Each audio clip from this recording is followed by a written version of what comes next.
Hammaga assalomu alaykum. Ushbu videomizda sizlar bilan bugun qurilish kompaniyasidan yoki bo'lmasam umuman novostroykadan xonadon xarid qilishda nimalarga ahamiyat berish kerakligi to'g'risida gaplashamiz. Kanalimizga obuna bo'ling va videoni oxirigacha ko'ring. Va sizlar uchun bu albatta foydali va manfaatli bo'ladi. Ko'pchiligimiz uchun xonadon xarid qilish bu hayotimizdagi eng bir jiddiy va mas'uliyatli qarorlardan biri hisoblanadi. Shunday ekan, qurilish kompaniyalaridan xonadon xarid qilib olayotgan paytimizda aldanib qolmaslik uchun mana shu jarayonga juda ham bir diqqat va mas'uliyat bilan yondashishimiz kerak bo'ladi. O'zi qurilish kompaniyalaridan xonadon xarid qilib olayotgan paytda mana shu 3 ta narsaga ahamiyat berishlarni so'ragan bo'lardim. Birinchisi bu hujjatlar bo'ladi. Nimaga aynan hujjatlarga bunaqa urg'u beryapmiz yoki bo'lmasam birinchi o'rinda e'tibor ketyapmiz? Joriy yilning o'zida mana shu respublikamiz bo'ylab 400 dan oshiq loyihalar sinovga tushgan. Buni asosiy sabablardan biri mana shu hujjatlarning yo'qligi yoki bo'lmasam ularning to'liq bo'lmaganligi.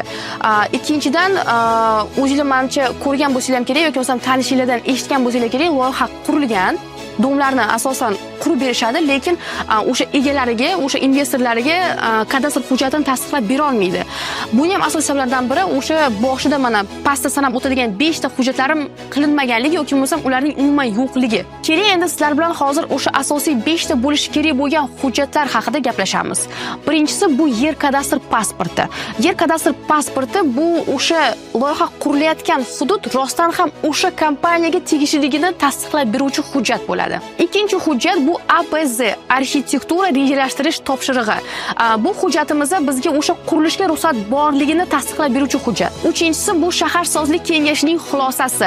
Aynan bu hujjat loyihaning shaharga va atrof muhitga mos kelishini tasdiqlab beruvchi hujjat. To'rtinchisi bu ekspertiza xulosasi bo'ladi. Aynan bu hujjat o'sha qurilishning sifatli, xavfsiz va o'sha normalarga, standartlarga asoslangan holda qurilayotganligini tekshirib turadi. Va eng oxirgisi bu 5-hujjatimiz bu gazning ruxsati. Aynan bu hujjatimiz qurilish uchun eng kerakli bo'lgan oxirgi hujjatlardan biri hisoblanadi. Bu hujjatimiz nimani tasdiqlab beradi? O'sha loyiha qurilayotgan loyiha davlat ro'yxatiga olingan va uning qat'iy nazoratdaligini tasdiqlab beruvchi hujjatdir. Yuqorida sanab o'tgan hujjatlarim barchasi bu hozir qurilishi davom etayotgan qurilishlarga investitsiya kiritishni xohlagan mijozlar talab qilish kerak bo'lgan hujjatlar hisoblanadi.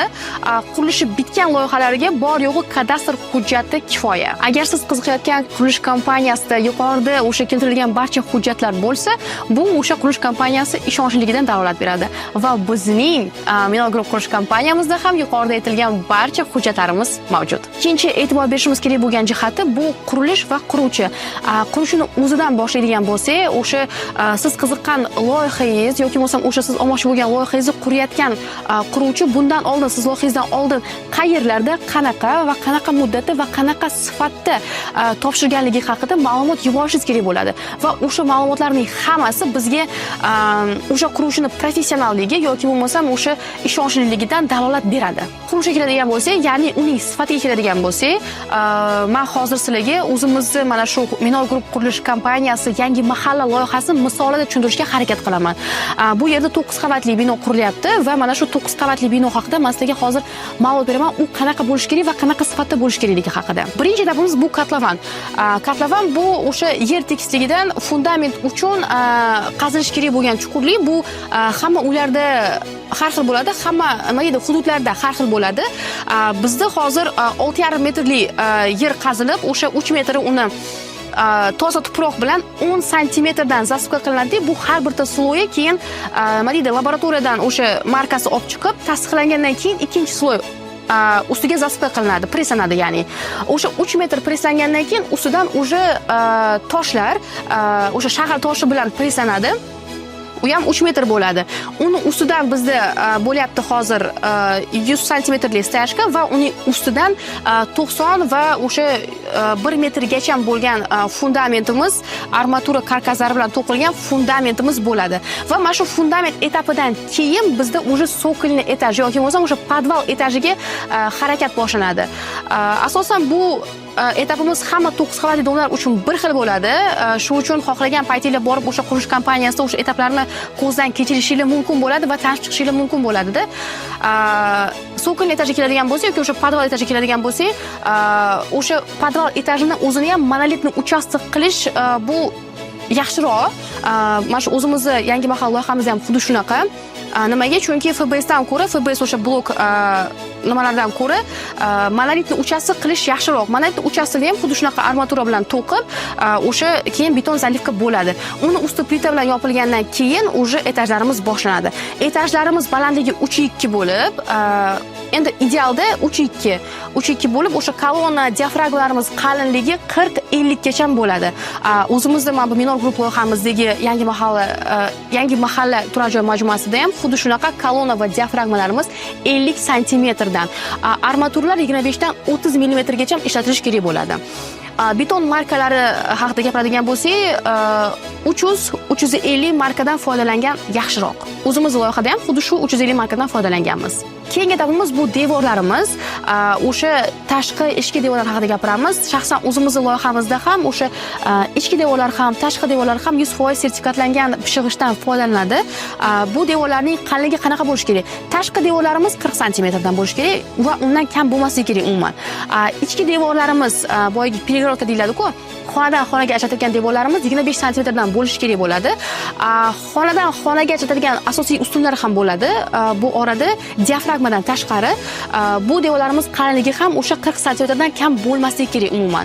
Fasad qismiga keladigan bo'lsak, aksariyat loyihalarda hozirda o'sha tashqi devorini oddiy prosta bo'yab berishyapti. Qora shuvoqdan keyin prosta oddiy bo'yoq bilan bo'yab berishyapti yoki bo'lmasam traversin, tulkafonga o'xshagan mahsulotlardan foydalanishyapti. Bizga o'xshagan sifatli loyihalarning fasad qismi qanaqa bo'ladi? U o'sha pishig'ichdan keyin temir konstruksiya, undan keyin ikkita sloy minvata bo'ladi, uteplение. Undan tashqari keyin keramik plitka. Mana bu o'rtadagi utepleniening vazifasi o'sha sovuq, issiq va o'sha shovqinni uy ichiga kirmasligini ta'minlab beruvchi mahsulot bo'ladi. Uchinchi va eng oxirgi e'tibor berishimiz kerak bo'lgan jihat bu infrastruktura va loyiha atrofidagi qulayliklar. Bularga nima kiradi? Infrastruktura o'zi nima? Infrastruktura bu sizning o'sha olgan uyingizning atrofidagi qulayliklari. Ularga nima kiradi? Magazinlar, savdo majmualari, maktab, bog'cha, institut, poliklinika, o'sha больницаlar deysizmi, bozorlar deysizmi va o'sha sizga yashashingiz uchun nimalar kerak bo'lsa, o'shalar hammasi bir qadam do'stlikda bo'lishi. Hozir biz infrastruktura nimaligini tushunib oldik. Endi uni ahamiyati haqida gaplashamiz. Tasavvur qiling, shahardan tashqarida bo'lgan bitta hududdan xonadon xarid qilib oldingiz. Bo'lishi mumkin u ishonchli kompaniya va o'sha loyiha ham juda ham sifatli qurilgan. U loyihadan siz xonadon xarid qilib oldingiz va yashashni boshladingiz. Endi bizga kundalik ehtiyojimiz kerak bo'ladigan nima deydi, hududlar kerak, lokatsiyalar kerak bizga. Bu apteka, aytaylik, bir magazinlarmi yoki bo'lmasa больница, o'sha bozorlar, o'quv markazlari, bog'cha, maktab, o'sha institutlar kiradida, shunga o'xshagan lokatsiyalarimiz yo'q. Yoki bo'lmasam ularning juda uzoqda joylashgan bo'lishi mumkin-da ular. Siz ularga yetib borishingiz yoki ulardan foydalanishingiz sizga juda ham noqulay. Juda ko'p vaqtingiz olib qo'yadi. Umuman olganda bular juda ko'p noqulayliklar olib keladi. Bularning yo'qligi. Siz aytishingiz mumkin, hozir to'g'ri shahar markazidan agar xonadon xarid qilib olsak, bu juda qimmat bo'ladi. To'g'ri, u yerda shu sharoitlar bor, lekin u juda qimmat. Bu ham yechimi bor hozir. Hozirgi paytda o'zimizda Samarqand hududida mana bu Shirin massiviga o'xshagan katta mana bu massivlar, loyihalar tasdiqlanyapti. Zaliniya, bu ham o'zingizlar eshitgan bo'lsanglar kerak, Dani lagerdagi qurilayotgan katta loyihalar va mana bu o'zimizda hozir biz loyihamiz qurilayotgan lokatsiyamiz Chayna hududida ham. Mana bu Family Parkdan Superga borgan yo'lda, yo'lning ikkita betida qurilyapti. Shunga o'xshagan katta loyihalar tasdiqlangan va bu loyihalar qurilish jarayoni endi boshlanganligi sababli narxlar shahar markazidagi narxlardan anchagina pastroq. Yaqin 3-5 yil ichida hozir sanab o'tgan o'sha hududlarimda ham o'sha shahar markazidagi nima deydi, infrastrukturalar qulayliklardan ham yuqori darajada bo'lgan infrastrukturalar qurilishi yakunlanadi bu hozir sanab o'tgan hududlarimda. Va siz agar hozir aynan shu hududlardan xonadon xarid qilib olsangiz, kelajak uchun juda katta investitsiya qilgan bo'lasiz. Shu o'rinda Minor Group qurilish kompaniyasi yangi mahalla loyihasi oktyabr oyi uchun videoni oxirigacha ko'rgan mijozlarimizga Atelabdan juda ham chiroyli takliflar o'ylab chiqqan. Kanalimizga obuna bo'ling. Bu takliflar 2-3 kun ichida e'lon qilinadi. Videoni oxirigacha ko'rganlar uchun rahmat. Sog' bo'ling, salomat bo'ling.